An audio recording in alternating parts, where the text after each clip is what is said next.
आलसी पत्नी।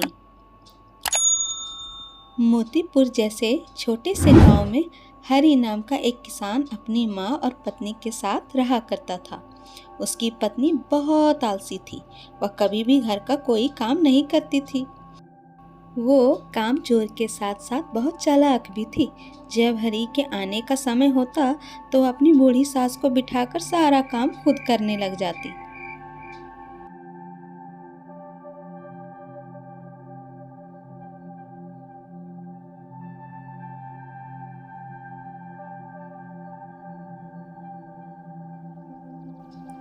अरे बहू, मैंने खाना बना दिया है। अगर तुम्हें भूख लगी हो तो खा लो। वैसे भी तुम्हें दवाई भी लेनी है। ठीक है अम्मा जी, आपने सारा काम खुद कर लिया। वैसे भी मुझसे उठा नहीं जाता। और हाँ, वैसे भी आपके बेटे के घर आने का समय हो गया है। हम दोनों एक साथ खाना खा लेंगे। हरि घर के दरवाजे पर आता है। वहीं उसकी पत्नी बने हुए खाने को परोसने लग जाती है। अरे भाग्यवान, आज क्या बनाया है खाने में? जल्दी निकालो, काफी जोरों से भूख लगी है। दिन भर काम करते करते थक जाता हूँ। हाँ हाँ, सुना मैंने। तुम्हें क्या, तुम्हें तो बस भूख लगी और चिल्लाना शुरू कर दिया।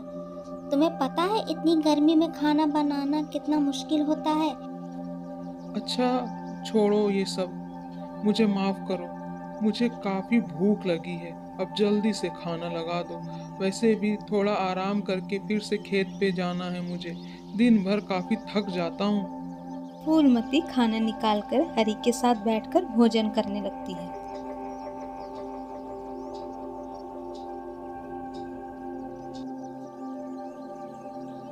वाह वाह फूलमती, तुम तो बिल्कुल माँ के जैसे खाना बनाना सीख चुकी हो।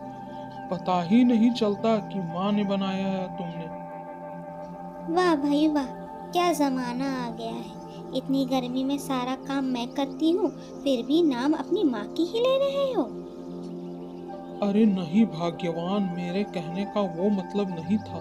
मैं तो बस यही कह रहा था कि तुम अब अच्छा खाना बना लेती हो, बिल्कुल माँ की तरह। हाँ हाँ, जो भी मतलब हो। अब जल्दी खाना खाओ और अपने काम पे जाओ। वैसे भी घर में और भी काम पड़े हुए हैं, उसे भी निपटाना है। या दिन भर तुम्हारे साथ यहाँ बैठ करके गप्पे लड़ाती रहूं मैं?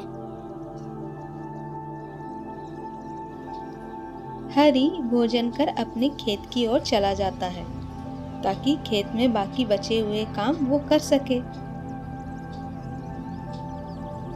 वहीं दूसरी ओर फूलमती अपनी सास को उठाकर घर के बाकी काम करने को कहती है। माँ जी, अब और कितना सोओगी? घर के सारे काम आपको ही करने हैं, पता है ना? हाँ बेटी, मैं सारा काम कर दूंगी। तुम चिंता मत करो और जाकर आराम करो।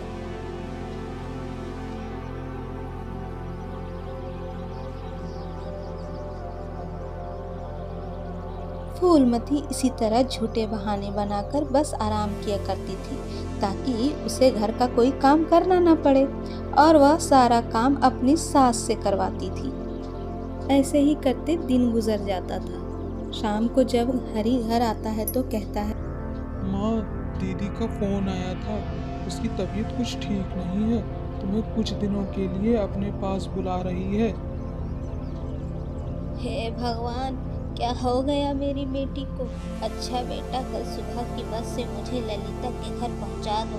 मेरा तो सोच सोच कर जी घबरा रहा है। आखिर उसकी तबीयत ऐसी खराब क्यों हो गई है? तुम चिंता मत करो माँ, कल की सुबह मैं तुम्हें बस में बिठा दूंगा। आप बिल्कुल चिंता ना करें माँ जी, घर का ख्याल मैं रख लूँगी। वैसे भी दीदी को आपकी ज़्यादा ज़रूरत है। उनकी तबीयत कुछ ठीक नहीं है, तभी तो वो बुला रही हैं आपको। अगली सुबह होते ही हरि की माँ अपनी बेटी के घर चली जाती है।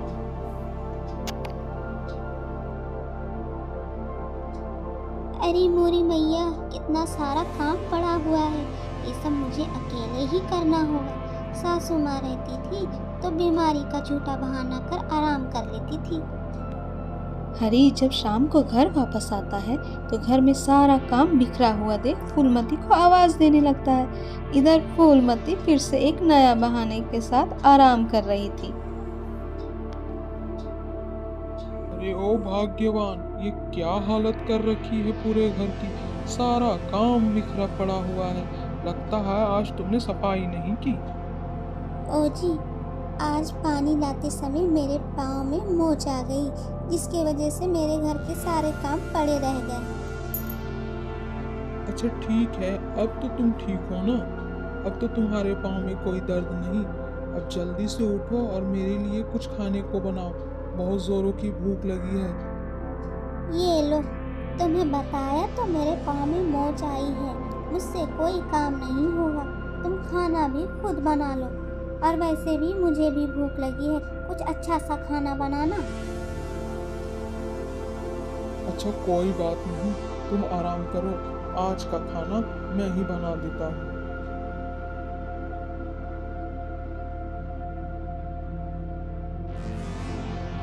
फूलमती, अरे ओ फूलमती, और कितना सोओगी? जल्दी उठो, मुझे खेत भी जाना है, देर हो रही है। हाँ तो जाओ ना, मुझे क्यों आवाज़ दे रहे हो? वैसे भी मेरे सर में बहुत दर्द है, मुझसे तो उठा भी नहीं जा रहा था, लेकिन तुम्हारी आवाज़ की वजह से उठ गई। अरे फिर से क्या? अच्छा कोई बात नहीं, तुम आराम करो, मैं बाहर ही कुछ खा लूँगा। एक दिन जब हरी खेत से वापस घर लौट रहा था तब उसने अपनी खिड़की से देखा कि फूलमती फोन पर अपनी माँ से बातें कर रही थी। अरे बेटी, कभी कभी खुद भी घर का काम कर लिया करो।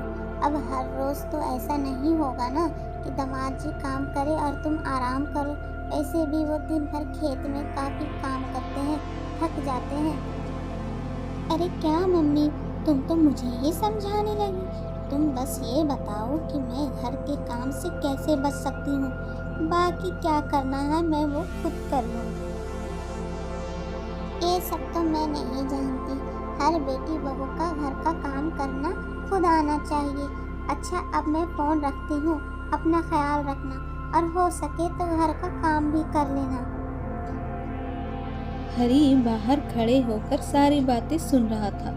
वह समझ चुका था कि उसकी पत्नी बीमारी का बहाना कर आराम करती है। अरे ओ भाग्यवान, आज तुम्हारी तबीयत कैसी है? उम्मीद करता हूँ आज बेहतर होगी।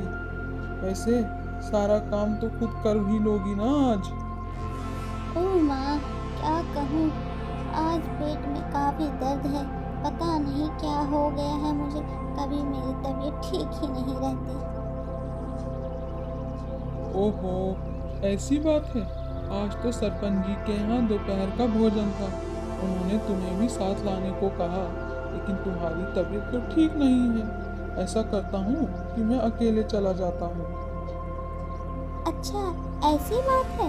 वहाँ तो काफ़ी प्रकार के व्यंजन बने होंगे। एक काम करो, मेरे लिए सब थोड़ा थोड़ा व्यंजन घर साथ बांध लाना।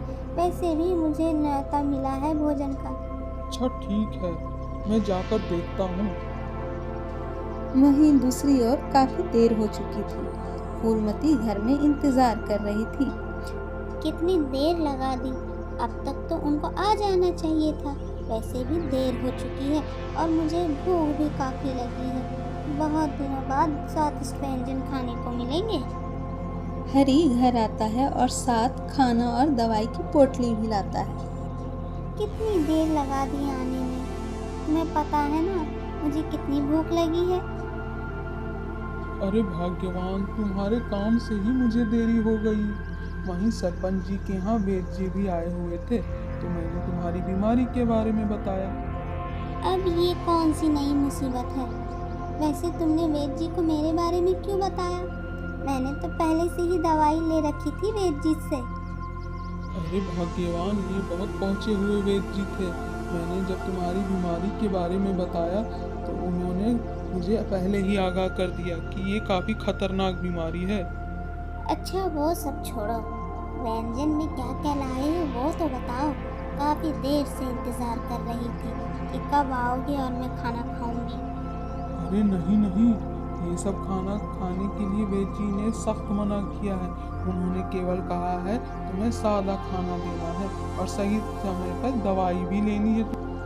ऐसा मत कहिए, अब मुझे ठीक लग रहा है। मैं ये सब खा सकती हूँ। सच मानिए, मैं झूठ नहीं कह रही।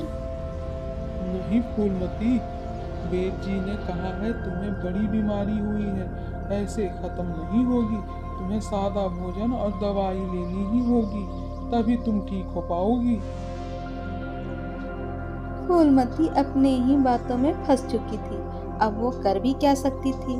उसे अपने पति के द्वारा बनाए गए सादे भोजन ही खाने पड़ते थे और दवाई भी सही समय पर लेनी पड़ती थी।